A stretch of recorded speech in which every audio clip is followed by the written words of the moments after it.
clandestine dégg nga li mu wax mesure forte ak li nga xamante ne mooy la lutte il a même utilisé un terme militaire je pense la guerre contre ñi nga xamante ne ñoom ñooy def yu mel noonu wàllu licence de pêche yi xam nga loolu moom dafa doon sujet boo xam ne c'est souvent délicat parce que ce sont nos armateurs sénégalais nga xamante ne l'État leur doit protection État bi daf leen war a taxawu souvent ñoom ñoo ci jóg di wax peut-être à juste ou à peut-être ou à tort ou à raison mais li ci am solo mooy État du Sénégal ku ne xam na ne wàllu licence de pêche lu ci yàgg taxaw la dafa yàgg am ay dëkk ay nation yoo xamante ne dañuy ñëw di napp ci booru géej yi nga xam ne dafa am ay jën ak yu demee noonu mais li ñu ciy noté mooy souvent le débat est pollué par des questions politiciennes jéem nañ fi ne benn moment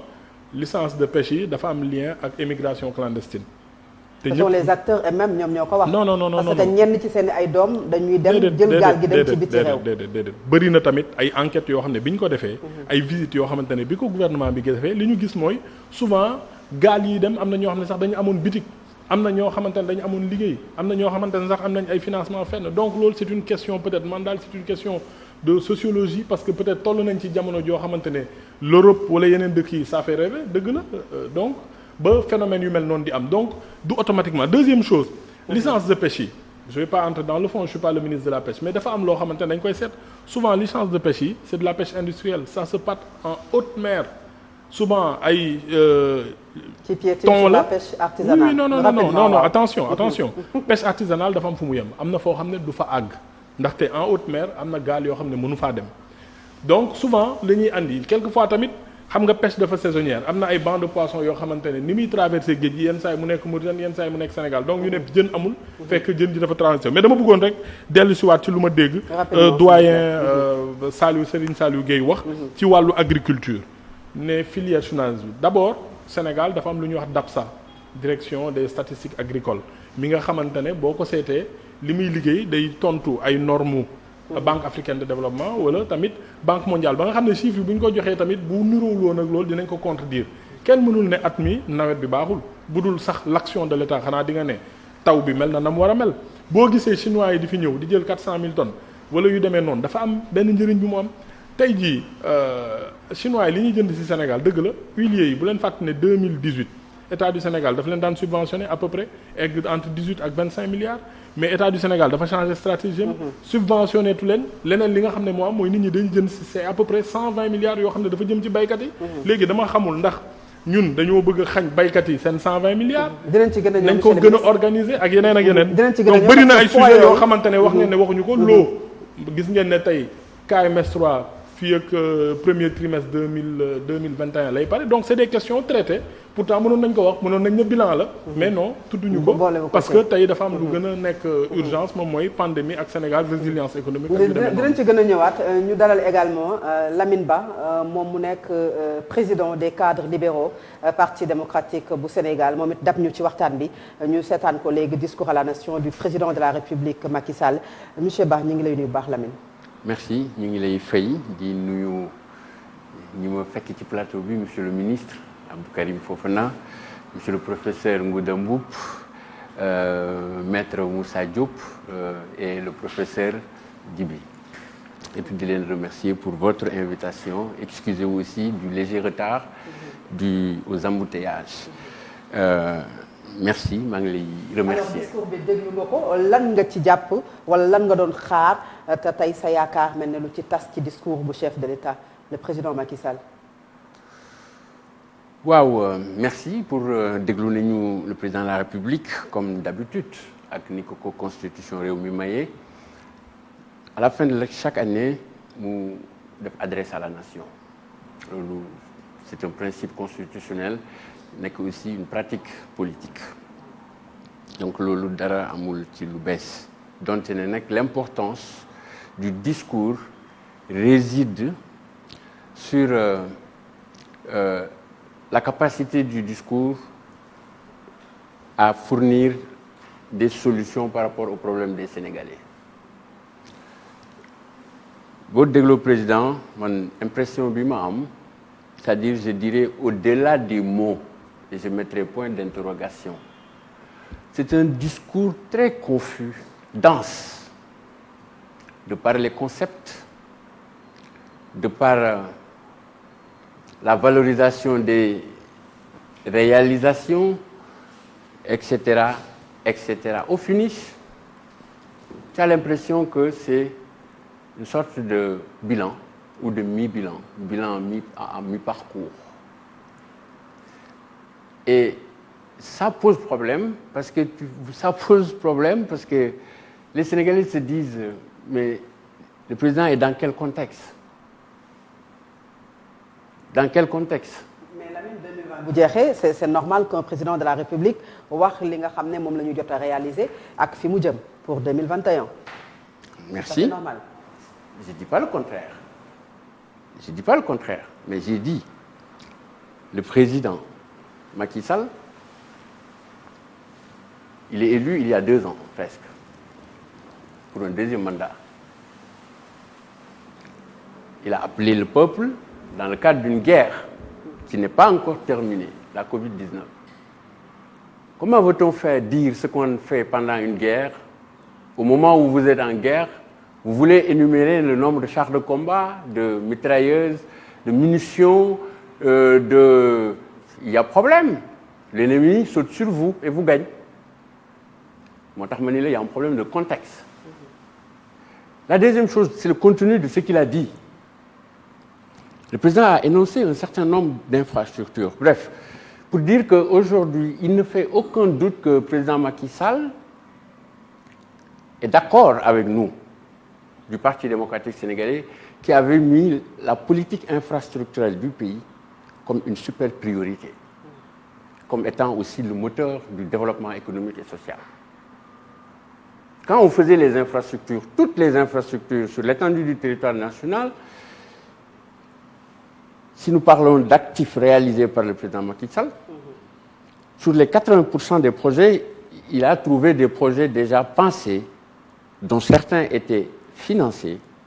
et en début d'exécution. Et on peut rentrer dedans avec des chiffres formels et factuels. Donc, mais ce qui est le plus important dans le discours du président, c'est que, quand je te parle de contexte, c'est que il nous amène dans un terrain de bilan, d'inventaire, mais aussi et il nous met dans une perspective, dans un cadre de perspective. Oui, mais la crise n'est pas terminée. Deuxièmement, elle n'est pas vaincue. 3, avant de propulser la machine vers l'avant, il faut faire le bilan, parce que on nous a demandé 1 000 milliards. Ont-ils été mobilisés? Où est-ce qu'ils ont été mis? Mais on a prolongé la guerre sans passer par l'Assemblée nationale. Sans pour autant évaluer. Sans évaluer, sans rendre compte. Donc aujourd'hui, on peut nous servir un discours de mots. Mais au-delà des mots, les projets sont bien beaux, mais on peut discuter de la pertinence des projets, de l'opportunité des projets. Et qui dit projet, monsieur le ministre, il est là, il sait que les projets sont là depuis longtemps. Ce n'est pas une question de paternité, mais c'est une question de financement. Parce que si vous prenez tous les projets énoncés par le président de la République en termes d'infrastructure, comment sont-ils financés? Doivent-ils aujourd'hui être à l'état actuel de ces projets, les autoroutes dont il parle? Aucun État ne finance plus d'autoroutes. C'est les privés qui financent les autoroutes. Parce que c'est rentable. Il n'y a personne qui cracherait sur ça. Les banques même financent. Donc aujourd'hui, ce qu'on attend de l'État, ce n'est pas nous énumérer un programme d'infrastructure autorité à hauteur de milliards, mais c'est la santé aujourd'hui qui est à terre, les difficultés pour aller dans les hôpitaux, l'école, l'agriculture. On nous a énoncé, c'est vrai, une bonne saison. Mais ce n'est pas la réalité du terrain. Moi, j'habite Nioro, Dingraï, on fait le Mbapat. C'est clair, Lamine. La Sonacos peine à avoir des graines. Certains même pensent qu'elle va aller à la faillite. Donc, en réalité, au-delà des mots, ce qu'on nous annonce est très loin de la réalité. Alors, Serigne Saliou, ci fin discours am dafa wax ne l'émergence est un état d'esprit et que même le président de la République, il va continuer à dialoguer. Mais dialogue bi lan la ñu indi? Je ne sais pas si je dois parler de dialogue ou de deal quelque part. Parce que quand on parle de dialogue, il faut que le dialogue soit franc et sincère. Parce qu'en réalité, c'est le dialogue. Mais ce fait qu'au moment où les gens sont en train de dialoguer, ñu ngi gas ci suuf pour mën a mébét leneen foofu dialogue bu sincère amoo fa. te dès le départ moi toujours boo xoolee ici au niveau de la Sen TV j'ai toujours été constant depuis bi ñuy commencé di wax fii dialogue politique j'ai toujours dit que lii nga xam moom la ñuy wax dialogue politique en réalité c'est pour tout simplement permettre à certains réaliser seeni rêves mooy faire de sorte que tey yan ndomba tànk yi nga xam peut-être amuñu ko woon booba léegi ñu war ko mun a am te gis nga li mu jur par la suite dialogue politique bi li ñu ci doon wax yëpp malgré tous les points yi ñu évoqué te xam mooy li si gën a métti mooy dialogue politique boobu points yi ñi nga xam ne moom la ñuy ndamoo ba léegi en fait pour moi j'ai dit que ce sont les points inessentiels parce qu'on a dit qu'il y a 5 points en suspens, il y a 2 points où il n'y a pas de consensus, il y a 23 points sur lesquels les gens ont trouvé des consensus. Mais moi, les points sur lesquels les gens ont trouvé des consensus, pour moi, c'est les points inessentiels parce que le Sénégal est confronté d'abord à un problème au niveau toujours des élections. Toujours la transparence des élections, ça pose problème dans ce pays-là. Or, pour nous avoir des élections transparentes dans ce pays, il faut au moins un organe indépendant pour gérer les élections. Comme ça a été sous le cas de Diouf, sous le cas de Wade. Mais moi, c'est son ministre de l'Intérieur qui gère les élections. C'est le premier problème. La Sénat a été complètement presque prérogative. Et en plus, on a dit que, ne serait-ce que pour la rapidité du vote, ne serait-ce que pour la transparence des élections, il faut instituer le bulletin unique. Qu'est-ce qu'on nous a dit du côté du pouvoir? Qu'aujourd'hui, les Sénégalais ne sont pas assez matures pour mener l'élection et le bulletin unique de voter. Alors que dans la sous-région, nous avons commencé la démocratie, nous avons eu un coup d'État militaire. Aujourd'hui, ils ont adopté le principe du bulletin unique. Du côté du pouvoir, il faut que le bulletin unique, il n'en est même pas du tout question. Ça veut dire que donc faut amul sax ben sax consensus amu ci, c'est-à-dire que c'est un point de désaccord total. Pour te dire que donc dialogue bi li nga xamante moko taxone juk finalement ñun gis ñuko et résultat on a vu monsieur Idriss Seck aujourd'hui qui est dans le gouvernement, Omar Sarr qui est dans le gouvernement et au moment où on faisait le dialogue politique mom wax nako néna ñom ñi ngi doon def sen dialogue quelque part. Ça signifie que donc on a utilisé le dialogue politique et d'ailleurs des politiciens avertis l'avait dit ici, quelqu'un comme Barthélémy Dias, il l'a dit ici, waxoon na ko mu ne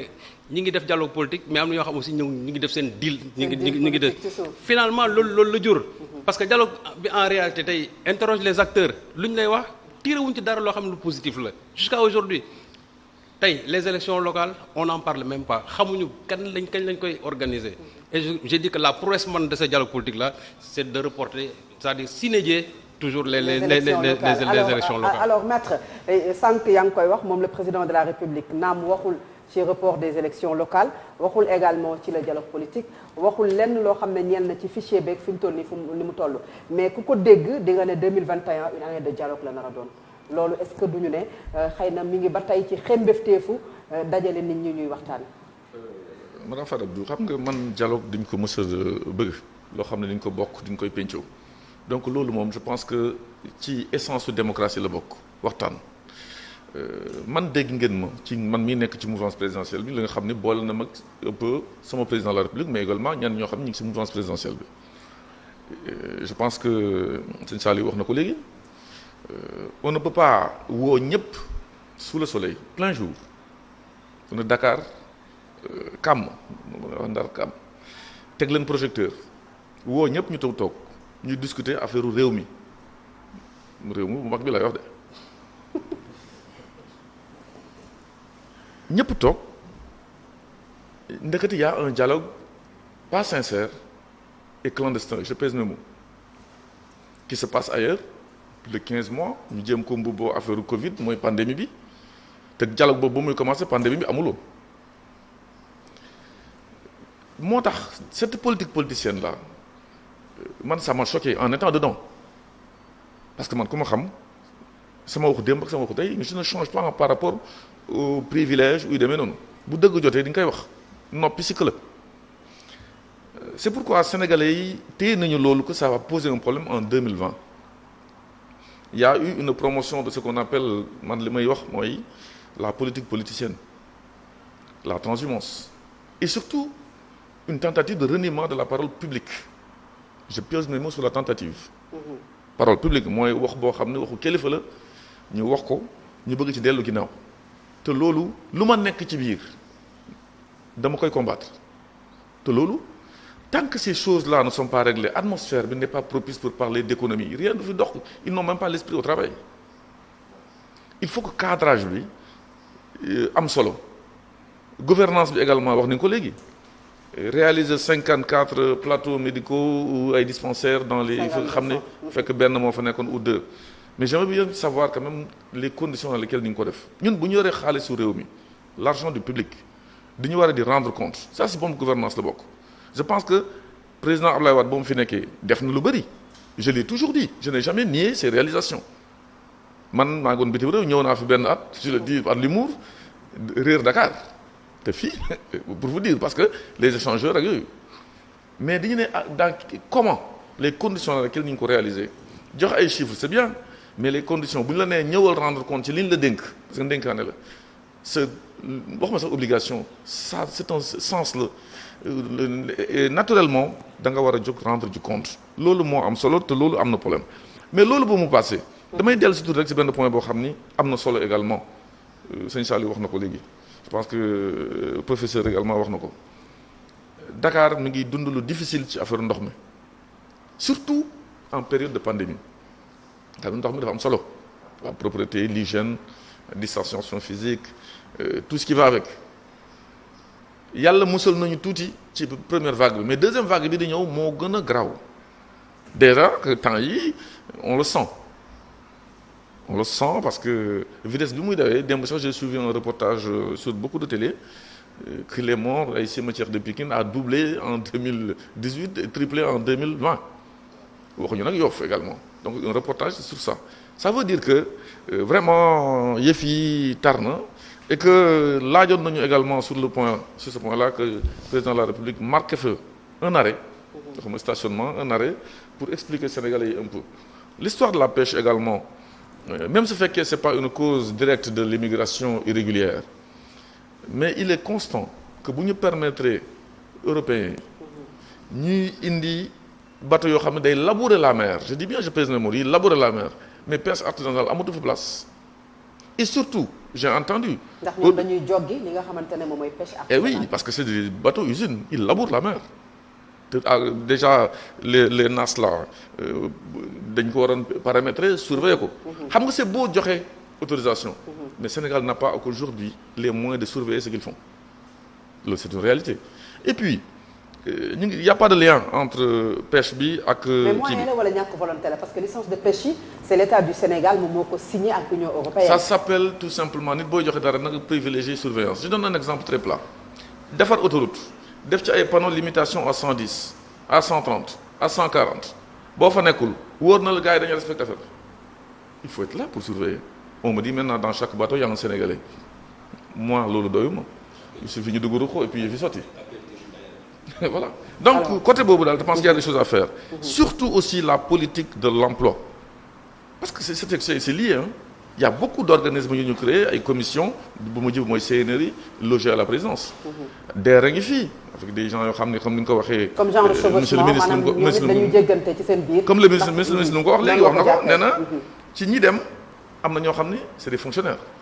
am na ñoo xam ne ils ont bénéficié de crédit donc c'est un truc complexe et il revient à l'État du Sénégal de surveiller ses enfants parce que lii dañoo transformer la mer en cimetière parce que désarroi. alors Ngouda am na benn poñ boo xam ne xëy na ñu ngi ko doon xaar remous magistrature dégguñu le président de la République wax ko mais bu ñu déggee mu wax ne il va continuer à dialoguer est-ce que duñu wax ne loolu yëpp ubbiku lay doon ci atum 2021 bi. Bon, très bien te loolu am na solo damay rappeler les discours du président Senghor parce que la plupart du temps le président Senghor à chaque fois da daan rappeler ci at mi combien de fois la ñu condamné état du Sénégal. mu rappeler la gouvernance et l'état de droit mu xool ndax administration Sénégal ak état ndax ñu ngi tegu ci yoon parce que état de droit titre de respectabilité la te Sénégal loolu lay bàkkee boppam. loolu je pense que quand même donc ay points yoo xamante ne le président peut-être waxu ci alors beneen bi dialogue. man président su waxee dialogue damay d'accord parce que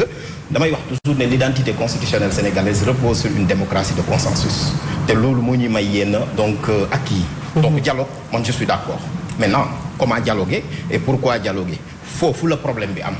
je rappelle que le président de la République bi mbas bi ñëwee dafa woo ñëpp bi mu woowee ñëpp am na ñu ñëw wax dem mais am na leader yoo xam ni am na lu ñu ko wax je rappelle que ku mel ni le leader de PASTEF waxoon na ko ni ko da nga may jox plan détaillé pour ñu wax ma 1000 milliards yi nan lañ koy exécuter. loolu président joxoon na ko accord am mais defu ko soo xoolee même après ñoom ñaar donc boo xoolee moom dafa ne dootu ko rencontrer parce que en réalité en tout cas daal am na daal critique yu mu ko def. beneen bi ci topp mooy damay jàpp ni en réalité tey jii nii li président sumboon pour le dialogue national quand même man quand même dama am déception. parce que dama ko doon wax tout le temps dama doon wax ni mënuñu def dialogue te bu ñuy def dialogue boo xamante ni nii c'est pas un dialogue productif dinañ am problème mooy la productivité juridique te tey jii jusqu'à présent le président de la République yoragul un document bu ñu wax ne dinañ ko transférer Assemblée nationale parce que dañu woon du ci changer virgule comme ni président Abdou Diouf defoon tey jii nii loolu ñu ko war a jox moo war a permettre à ce que ñu dem élection locale mais tey joxaguñu ko ak li ñu bëgg a def pour le fichier ak tout ça man dama jàpp ni boo deful ndànk du ñu dem élection d'ailleurs loolu tax le président de la République n'a pas parlé du calendrier électoral et ça pose problème dans une démocratie quand même parce que mënuñu toog tey jii nii y a des pays qui ont été en guerre moo am élection kon donc fii nii tey jii nii mënuma gëm ni collectivité locale yi dañu leen di ñàkkal fayda depuis 1980 loolu la ñuy def Sénégal te il faut que loolu ça cesse quand même parce que tey ñi fi nekk tey bu ñu bàyyee ba at mi jeexaat mais jaratul ñuy dem élection te beneen bi ci topp mooy bu ñu fi naree def élection octobre wala novembre wala décembre mënta ne parce que soo ko defee il faut faire les législatives après donc au mois de juin mais c'est impossible techniquement et matériellement parce que le parrainage n'est pas enlevé donc supprimé wuñ ko pour les élections législatives et donc autant de questions yoo xamante ni président waroon na ci wax waxtaan seeg acteurs politiques yi beneen bi ci topp nag mooy lan en réalité le président de la République dialogue am warut a nekk un dialogue avec les politiques seulement mais ça doit être un dialogue avec la société man pour man il y a des questions yoo xamante ni ça concerne la société sénégalaise le président de la République waxu ci tey par exemple dama jàpp ni président de la République tey waroon na wax tey loo xamante ni sur l'éducation surtout parce que daf ko survoler rek mais mënoon na wax tey par exemple sur des questions yoo xamante ni sénégalais ñu ngi leen ci interpeller par exemple l'année scolaire ak l'année universitaire lan la président nam moom par rapport ak sénégalais yi nga xamante ni seen i doom ñi ngi fii di jàng te ci président dañuy xaar ak gouvernement am beneen bi si topp nag man d'accord naa ci li président wax par rapport ak par exemple dialogue boo xamante ni nii ça doit être un dialogue permanent mais dafa war a nekk un dialogue sincère. dialogue sincère alors monsieur le ministre li mu wax que ne xëy na émergence dafay tënku ci li nga xamante ne mooy dialogue mais dialogue national boo xamante ne dégg nañu keroog Famara Ibrahima Sagna boobu ak léegi mu war a def bilan ñu koy xaar mu joxe ab bilan financier dialogue boo xam ne dafa tagga téeme alors que tous les secteurs la ñu woowoon palais de la République ni ko maître waxee ñu toog pendant des heures amul résultat est-ce que loolu jar na wëyal ba mu war a nekk une année boo xamante ne le président de la République ciy dugg pour continuer à dialoguer. bu ñu waxee dialogue sama xel day dem ci général baax na ñu ñaanal ko borom yërëm ko ñu nit koo xam ne ci démocratie ak processus électoraux yi am Sénégal def na ci lu am solo je pense que dialogue ci ADN politique du Sénégal la bokk depuis 1960 le président Macky Sall n'a pas été le premier président à initier un dialogue bu ñu fàttalikoo 1962 bi crise bi passé président Senghor jamono jooju peut-être amul woon coalition jamonoy absorption la woon PRA Sénégal Abdoulaye Ly ak professeur Assane Seck loolu leen dugal ci politique lan moo ko andi woon crise bi ñu demee ba peut-être 1988 Abdoulaye Wade tamit dat ci ay crise politique yëngu-yëngu ci réew mi dañu def dialogue woote waxtaan def ouverture Sénégal tamit ñu dem ba 2020 crise politique amul attention un président bien élu 6 Sénégalais sur 10 mën nañ ko wax votel ko mu jàll ni mu war a jàllee am légitimité institutionnelle am légitimité politique am légitimité populaire ci discours d'investiture am mu ne Sénégalais yi dama bëgg nag ñu dialogue ñu waxtaan parce que bu ñu fàtte ne suñu réew ñun rek. mais dialogue boo xam ne li mu jur monsieur le ministre ñëpp gis nañu ko. mooy foo ma relance la nag dialogue boo xamante ne dafa jur ay deal yoo xamante ne. pendant mën nga ko tuddee deal. lui-même il l'a dit ah. mën nga ko tuddee le président lui-même. non déedéet dama ne. nit ñi mën nañ tudd baatu deal. mais man mënuma jàpp ne Senghor en 1966 bi muy jël Abdoulaye Ly ak Assane Seck deal la woon man mënuma gëm ne tey Angela Merkel mi nga xamante ne ça fait 2 mandats. non dama ne Angela Merkel nekk Allemagne pendant 2 mandats di jël la gauche ak la droite ñu xeex ci élection pare ñu jël ñoom ñaar di diriger loolu dil la lu tax bu ko tubaab bi defee ngeen ne gongo lii mooy démocratie professeur sciences politiques yi bind ci ne lu bees am na buñ ko defee Afrique waaw mais d'accord je suis tout à fait d'accord en fonction de la configuration parlementaire waaye bu ñu demee ba président de la République am majorité parlementaire am majorité dans l'exécutif ñëw taxaw ne nañu waxtaan te lu baax li ma la wax ñu ne nañ def dialogue national wax nga ko léegi. nee nga Famara Ibrahima Sagna war na def bilan mais c'est parce qu'il y a une initiative ñu ñëw ne mbas am na. jamono ji dafa métti et puis on parle de la pandémie mais on oublie les questions sécuritaires parce que président peut-être que mënul wax ci wàllu terrorisme n'oubliez pas que Mali dëkk la boo xamante ne suñu ay mbokk fa nekk mais gis nga ni mu xaajaloo boo ki daal ab daanaka boo fa demee lu bëri dafay xew ki dina bi kaay am na lu fay xew ak yeneen donc la responsabilité d'un chef d'État c'est pas de dire damay def lu neex Saliou. monsieur le ministre nga s'il vous plaît nga baal ma dama déglu nag xam nga fii je suis. dañuy ñëwaat ci yow dañuy ñëwaat ci yow dañuy jëli sa naataango dañuy ñëwaat. dañuy ñëwaat ci yow seulement dafa am. alors monsieur le dañuy ñëwaat ci yow tout de suite en quelques minutes dañuy ñëwaat ci yow dañuy dem jël le ministre Samba Ndiobène Ka après ñëwaat nga yeggale puisqu'il est en ligne ñu dem jëli ko le ministre Samba Ndiobène Ka foofa ca Diamniadio ak sunu naataango Mouhamed Diop monsieur le ministre ñu ngi lay nuyu bu baax a baax. Mouhamed Diop ñu ngi lay nuyu bu baax a baax nga toog ak monsieur le ministre ñu bàyyi la ngeen waxtaan bokk ci li nga xam ne moom mooy débat bi. déglu na discours à la nation du président de la République ñu bàyyi la ak moom.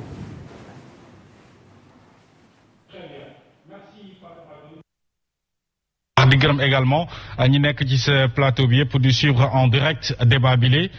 comme ni nga ko waxee ginnaaw bu ñu nuyoo bu baax a baax ñi ne ci plateau boobu ak téléspectateur u Sen TV yi ñu ngi fii ci Diamniadio ci chez le ministre Samba Ndiobène Ka ministre du développement donc communautaire équité sociale ak territoriale ministre bi nag déglu na ak ñun bu baax a baax discours président de la République noppi na itam déglu bu baax a baax débat bi autour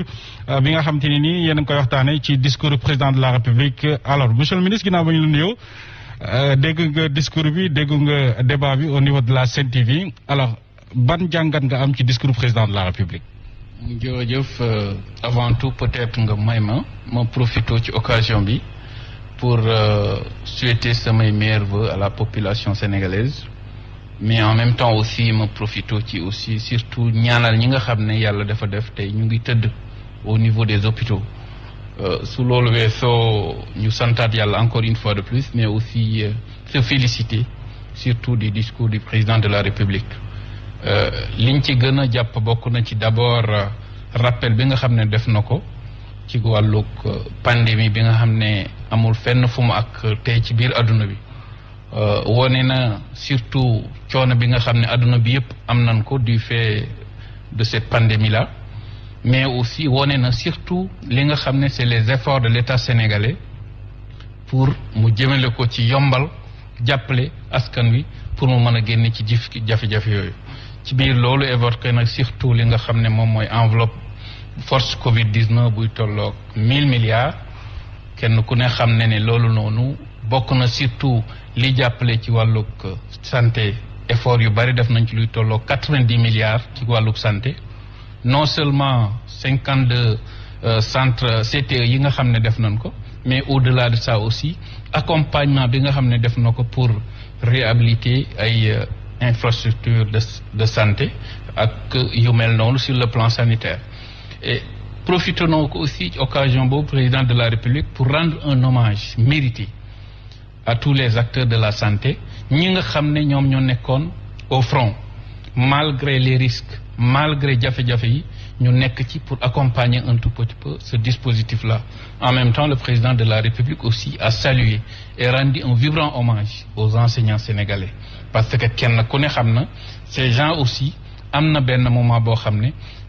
dañoo jël volontaire pour accompagner un tout petit peu le président de la République. Au-delà de ces hommages, président de la République évoque quand même question yu am solo surtout en matière de croissance de notre pays kenn ku ne xam na dans les pays occidentaux c'est la récession pure et simple mais au niveau du Sénégal quand même malgré les difficultés yàlla am na lu mu ñu baaxee mooy may ñu nawet bu am solo et dans ce sens aussi en bon commandant de bord le président de la République a anticipé par rapport à ça parce que bi météo joxete déjà les prévisions par rapport à la pluviométrie le président jël na luy tolloog 20 milliards dolli ko ci li nga xam ne moom mooy les 40 milliards de la campagne agricole pour permettre non seulement l'acquisition d'équipements agricoles supplémentaires, mais parallèlement à ça aussi, augmenter un tout petit peu tout ce qui est intrant. lan ngay tontu rawatina ñi nekk ci plateau bi ku ci mel ni sëñ Saliou Gueye sëñ Ngoda Mbouf ñu ne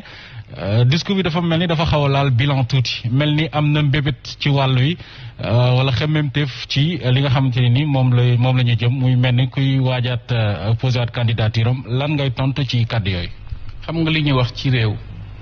dafa am ay nit ñoo xam ne dañu lay déglu dégg la ak ñoo xam ne dañu lay déglu duñu la dégg et mën naa ne nag ñi nga xam ne ñooy analyser discours président Macky Sall de cette façon je me dis que déglu nañ ko mais malheureusement dégguñ ko donc li ma mën a wax ci njëlbeen rek mooy que ni dans ce discours là le président de la République a fait de sorte que mu laal toutes les préoccupations yi nga xam ne préoccupation waa Sénégal yépp la laal na wàllu formation employabilité des jeunes laal na immigration clandestine bi nga xam ne kenn ku ne ci ñun tey xam na ne jafe-jafe la ci biir réew mi et aussi tëkku na ñi nga xam ne ñoom ñoo nekk à l'origine vraiment mafia bi nga xam ne moom moo nekk loolu donc sur ce plan là man mënuma lu dul ne laal na tourisme laal na transport aérien mais surtout les perspectives yi nga xam ne am na ko dans le cadre de la relance de l'économie de notre pays à travers le PAP 2A donc foofu mënuñu lu dul franchement rafetlu discours bi surtout que discours bu kii la bu concis la et aussi discours bu gàtt la. alors ñoo ko déggandoo Fatou Abdou Ndiaye mu nekkoon le ministre du développement communautaire équité sociale ak territoriale Samba Ndiobène Kane ñu fekkoon ko fii ci Diamniadio moom nag bokk na ci ministre yu wàccagul ci biiram lañ ko fekk alors doon développer un tout petit peu li mu gisee discours bi ñu bàyyi la certainement nga continuer ak say invité incha allah pour su ko defee ñu waxtaanee discours bi incha allah jaajëf. Mouhamed ñu lay sant di la gërëm di la wax ne yaa ngi ñu toppal également bu ñu amee occasion amaat keneen en même temps également ñu anticiper souhaiter la une très bonne et heureuse année 2021 alors ñu bàyyi la nga yeggale dégg nga sa naataango Samba Ndiobène Ka moom ngañ na ñi nga xamante ne ñenn ñu toog ci plateau bi xëy na dañuy gis ba pare bëgg a fëkk seen i bët ne duñu gis mais fi ñu nekkoon rek jëm ci li ñu doon wax ci dialogue bi nga xam ne le président lui-même il l'a dit. waaw Samba Ndiobène da jàngal na ma ci wolof lu ma xamul woon nee na géyeen yeeg Ndiobène yi boo leen tegalee boolu ceeb teg ci jën yàpp la ñuy gis donc li ñu bëgg a dégg rek la ñuy dégg parce que nangu ñu wax sur les parce que c'est important quand même ay sénégalais la ñuy waxal du Serigne Saliou Gueye wala Moussa Diop rek la ñuy waxal dañuy wax li nga xam ne moo marqué sénégalais yi je vous donne un exemple Sénégal bu fekkee entre 2012 ba 2020 budget santé bi jógee na 116 milliards dem presque 220 milliards mais il y a de quoi s'attarder dessus c'est du question de bilan bu ñu la dénkee at mu jot xanaa di nga def tey comptable yi sax fin d'année bi ñu ngi def bilan. Moussa xam na ne fin d'année. mais dañoo gis ne fin d'année waa Dakar Dem Dikk daan na ñëw ne ko carburant bi fii la dugg. oto yi fii la dugg nangam. mais ci santé bi lim ci wax taxu ko bari noonu. nii bu ñuy wax bilan je pense qu'il parle des autres secteurs. non bilan yi électricité bi jëm 2035 ak di wax ci infrastructure et autres. ce sont des évolutions économie dafa am lu koy tirer. boo amul électricité nooy compétitivité boo amul formation nooy compétitivité mais li ma bëggoon wax rek ñu dellu si waat ci wàllu dialogue politique. nee naa la dialogue politique li ko mosalal Sénégal crise la pour la première fois un chef d'État nekkoo ci crise politique da nga gagné am légitimité populaire yor majorité parlementaire door a gagné élection ne ñëw leen ñu waxtaan parce que dama bëgg mu gën a baax lu tax wax na ko léegi parce que responsabilité ñi ngi dugg ci atum pandémie bul fàtte ne président moom moo woo ñëpp ne leen ñëw leen ñu waxtaan teg dialogue national dénk ko un ancien président du conseil économique et social kilifa bu mag jël tamit un ancien ministre de l'intérieur ñoo xamante ne c'est des personnalités apolitiques dénk leen waxtaan bi bu ko defee sénégalais yi waxtaan léegi nag man je suis étonné bu fekkee ne ensemble acteurs yëpp ñoo amoon 27 points d'accord ci ñaar fukk ak juróom yi Serigne Saliou Gueye ne moom non ce sont les points les moins importants bu ñu toogee ba sénégalais yi d'accord comme ni ma la ko waxee sànq comme de grande démocratie comme l'Allemagne ne opposition comme pouvoir lu mu xat-xat war nañoo mën a am ñoo xamante ne dañuy ànd parce que dafa yàgg am nee naa la Senghor def na ko ak Ablaye Ly def na ko ak nu mu tuddati professeur Assane Seck ci année 66 yi président Abdou Diouf def na ko mais ñun bu ñu demee ba nga xam ne wàllu wér-gu-yaram lañ am ci problème mu doon fépp ci àdduna bi président jël ñoo xamante ne ci biir parti yi waxtaan ak ñoom ñooñu ne bëgg nañ ñëw parce que nag dañu waxante dëgg mënoo jëm foo xamante ne da nga war a am production pétrolière xam production pétrolière ni mu méttee ci géostratégie ni la entreprise yi di sonalee ku nekk di andi ay kuwam ku nekk di jéem a foqati li Sénégal yor ñaareel ba nga ñëw ci wàllu pandémie gis nga suñu koom-koom ni mu daanoo borom kaar yi problème bi ñu am artistes yi keroog mais xanaa nga wàññi coow li ci biir dëkk bi boo gisee ay sénégalais yu booloo ne nañu ànd wàññi coow li bi ko Sarkozy defee en 2007 gagné élection yi jël ñenn mais ñëpp ne lii démocratie la lii lañ nit ñi bëgg donc dialogue dafa bokk ci ñun te chaque fois bu crise amee noonu lañ ko war a defee gis ngeen tamit li ñu wax ci wàllu loi 69 bu njëkk ba couvre-feu yeeg yu demee noonu. donc c'est clair même situation bi c'est clair xëy na dialogue bi li mu jur moom moo tax ñoom ñu jàppee ko dil alors Lamine bu fekkee ne naam yéen demu leen ci dialogue bi nga xam ne moom la ñu woote woon mais fi nga xamante ne fa la ñu jëm muy une année boo xamante ne daf ci wax relance économique ak mbas mi li mu jural réewu Sénégal bu waxee ne dafay fas yéene dialogue waat est-ce que parti démocratique bu Sénégal jotul nag mu dugal ci loxoom. C'est pas un problème de temps problème de continuer le dialogue. De quoi va-t-on dialoguer? Est-ce nécessaire d'aller dialoguer pour xam nga monsieur le ministre j'ai beaucoup de respect et d'estime pour lui mais Moussa yéen ñi fi toog ñëpp xam ngeen ni Sénégal ci démocratie li ñuy dund tey politique politicienne bi dafa nekk comme li embouteillage di impacter économiquement parlant ci développement en termes économiques, en termes de ralentissement de l'activité, etc. Parce que monsieur le ministre. Sans crise politique dans les années 2000, Ablaye Wade def na ay dialogue politique. Non créer CPC. C'est pas un problème de créer lu mu tudd CAP 21 am ñu mu andi am ñu mu dugal. Je suis d'accord. Je pense que loolu amuñu leçon bu ñu ciy joxante. Je suis d'accord. te crise politique amul. pandémie amul leneen amul. Je suis d'accord. donc bul wax politique politicienne. Non. Pas pour dama la wax ne li Senghor def en 66 li Abdou Diouf def même en 81 ak yeneen quand même pourquoi nga bëgg Abdou Diouf monsieur le ministre bàyyi ko mu yeggale je suis d'accord politique politicienne la non président Ablaye Wade def na ko dans les années 2000 laissez le terminer loolu rek laa bëgg rappeler laissez le terminer puisque léegi ñu jeexal non j'ai du respect alors Lamine rapidement il nous reste moins de 5 minutes actuellement dafa mel ni comme li embouteillage di impacter sur la vie économique en termes d'impact économique, d'impact matériel. Pourquoi je le dis? Nous tous nous étions d'accord et nous pouvons être d'accord que 2000 au moins était une référence viable sur au moins la possibilité du Sénégal d'organiser des élections consensuelles. De 2012. Tous, si nous prenions une référence sur le temps. Ouais, mais il ne faut pas oublier que 2019, élection présidentielle Sénégal, les deux plus grands partis, les partis les plus historiques, demuñu élection. Parce que vous en avez décidé ainsi. Pourquoi vous n'avez pas présenté de candidat? Nañu waxtaan. Désolé. Nañu waxtaan. Non, dañuy waxtaan. C'est pas parce que nous n'avons que décidé. Même on est un parti libre. Mënuma wax ci ñeneen ñi. Au PDS. Oui. Nous sommes un parti libre. Oui. Légalement constitué. Am liberté sans pas candidat. jàpp suñu candidat jaay ko doole exclure ko arbitrairement ci processus violer loi Sénégal constitution Sénégal loolu ñun ñëpp ñoo ko dund PDS du question logique gu te dama bëgg wax la ne la il faut que ñun Sénégal heure bu ñu nekk nii suñu génération ñu génn ci logique électoraliste logique électoraliste bi mooy chaque fois ñu ñuy engagé ci élection alors que élection li ci am solo mooy crédibilité élection viabilité élection sinon day nekk mascarade donc ñun tey suñu démocratie ñun ñi fi toll dem jàngi Europe ñibbi si Abdoulaye Wade il a 94 ans mais il a accepté démocratiquement au nom du pays le président Macky Sall arrive au pouvoir seul il casse le principe du consensus bi nga xam ne dañu ko acquérir depuis 92 avec Kéba Mbaye il est le seul à oser Sénégal mu voter élection quand il veut. Je vous dis, bon. Rapidement, Lamine, maintenant, on termine rapidement. Il n'y a pas de dialogue.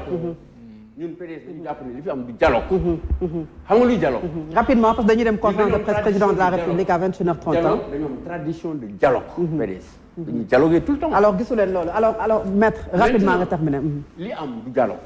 Xam nga pourquoi? Parce que bi ñuy dialoguer dañu def ay commission. Ñaata rapport commission ñoo pare tey. ci dans la présidence sukkandiku ba mën a tey valider ne lii dialogue bi moo ko doxal ñu bokk ci dialogue bi dañu ne processus électoral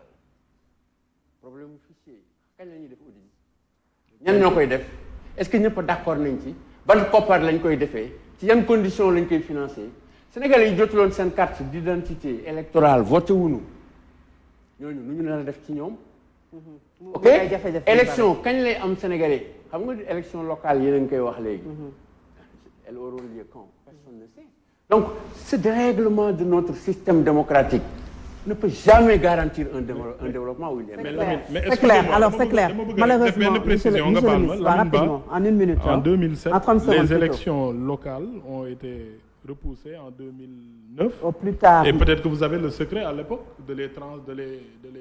décaler de 2 ans. Non, je vous explique. Jusqu'à présent, quand même, on a un décalage. On aura l'occasion peut-être une prochaine fois. Mais dites-vous que c'est le 3e décalage. C'est le 3e report. Alors, c'est clair. Alors, maître, Nous sommes à... malheureusement temps bi li ñu dese bëriwul maître rek une dernière question puisqu'on termine seulement li ma bëgg a xam mooy yéen a ngi wax ne le président Macky Sall bilan lay def et que dafa mel ne kuy préparer en campagne électorale s'il persiste aujourd'hui ci lu jëm ci 3e mandat puisque le débat était agité en 2020 si le débat revient aujourd'hui en 2021 et qu'il persiste lan moo nar a nekk sa xalaat ak sa position. Réponse boobu dama koy boole ci 2 autres yoo xam ne c'est lié hein, c'est lié. Monsieur le ministre dafa ne léegi Fofana l'existence du dialogue moom wax nañ ni man dañuy démocratie dialogue moo ko waral mu jël exemple en Allemagne sur l'existence du dialogue en Allemagne ñun c'est moins l'existence du dialogue que sa sincérité c'est pas la même chose ce qui s'est passé fii mooy que Sëñ Saliou wax na ko le dialogue n'a pas été sincère man j'ai parlé même de dialogue clandestin à côté je me rappelle mos naa sànni xeer opposition dama ñëw ba ville ñu waroon manifester pour dem ministère de l'intérieur ñu tere leen mu fekk ma për ville am na benn journaliste bu ma yónnee image yi démb di ma tooñ mais je leur ai dit dialogue di nga koy def fi ñu ko war a defee pas dans la rue parce que di leen woo dialogue national ngeen bañ donc ñëw di manifester neen dialogue dans la rue non mais bu ñu wooyee ñi dialogue aussi na ñëpp toog ci même place waxtaan affaire réew mi. Deuxième chose je termine monsieur Fofana deuxième chose dégg naa monsieur Fofana nee na calendrier électoral bi 2007 2009 bokkuma si moo gën du man dong kot kese parce que le gouverner c'est prévoir faut pas que ñu repousser les élections di ko organiser quand on veut et quand on est sûr de les remporter. Troisième mandat sëñ Saliou wax na léegi affaire drapeau bi à côté du chef de l'État de la CEDEAO c'est bien c'est bien mais man sama problème mooy si la CEDEAO c'est un club de chefs d'État quand ils posent des problèmes qu'il ne règle pas chacun gère attrape sa tête comme disent les Ivoiriens et quand il s'agit d'un problème de 3e mandat qui se pose chacun garde comme si sañu ci wax tal CEDEAO dafa nekk un CEDEAO des peuples parce que quand il y a pas tout ça bu ñu wax affaire sécurité même intérieur on sait ce qui se passe dans les pays en Guinée en Côte d'Ivoire j'en ai parlé et reparlé le Mali difficulté également donc au Sénégal bu ñu ñëwee tey nit ñi bon le discours d'aujourd'hui est essentiellement bilanciel bilan mel na kuy waaj a préparer candidat j'espère que du bu si président Macky Sall parce que constitution bi leer na gis nga affaire 3e mandat madame Faradou dafa am histoire 2 mandats li ñu ko limité kooku ci référendum 2001 la dafa am esprit lu tax ñu doon xeex bi ñi dee dafa am également la lettre mooy texte bi lu mu wax précisément dafa ne nul ne peut faire plus de 2 mandats consécutifs point waxuñu de 5 ans ou de 7 ans il y a la durée du mandat ak il y a le nombre de mandats le constitutionnaliste est là je pense que man lu ma bëgg mooy que sama président bi sama grand frère bu mu dugg ci yenn affaire xam ni ñu ko ci bëgg dugal parce que ñi ciy dugg di ko ci pousse defe naan doy la gu ñu et je profite de l'occasion di wax monsieur le président de la République bu mu nee bu ci kenn wax mais bàyyi nañ ñenn ñoo xam ne di ci wax. alors c'est clair. ce qui a amené man mi sama wax ci pourquoi la kumba am ndey kumba amul ndey. c'est clair malheureusement. kilifa noonu lay toogee. di la remercier bu baax a baax ci ñëw bi Serigne Saliou. C'était un plaisir de partager le plateau avec vous ah amoon nañu mbégte Ngouda professeur également saa bu ñu la soxlaa vraiment nga ñëw yow également ñu ngi lay souhaiter une très bonne heureuse année 2021 également monsieur le ministre vous avez été un collaborateur et vous l'êtes toujours ñu ngi lay jaajëfal ci nangu bi ñëw également Lamine ñu ngi lay jaajëfal baax a baax yow saa bu ñu la woowee nga ñëw ñu ngi lay souhaiter une très bonne heureuse année 2021 bëggoon nañu waxtaan bi wëy nag mais le chef de l'État moom it dafa am conférence de presse boo xamante ne daf koy jagleel askan wi et ñun Sen TV ki ñu fa représenté mooy mooy Néné Aïcha Ba moom la ñuy dem jëli léegi dégtal ko les téléspectateurs de la Sen TV à tout le monde nag ñi ngi leen di jaajëfal di leen souhaiter une très bonne et heureuse année 2021 jaajëfal ñi nga xamante ne ñoom ñooy jàpp ci liggéey bi saa su ne te du ñu feeñ muy ñi nga xam ne ñooy les techniciens chapeau à vous vraiment ñu ngi leen di gërëm di leen remercier di wax ne dañuy dem publicité tout de suite et puis ñu dem palais de la République fekk fa Néné Aïcha Ba merci d'avoir suivi au revoir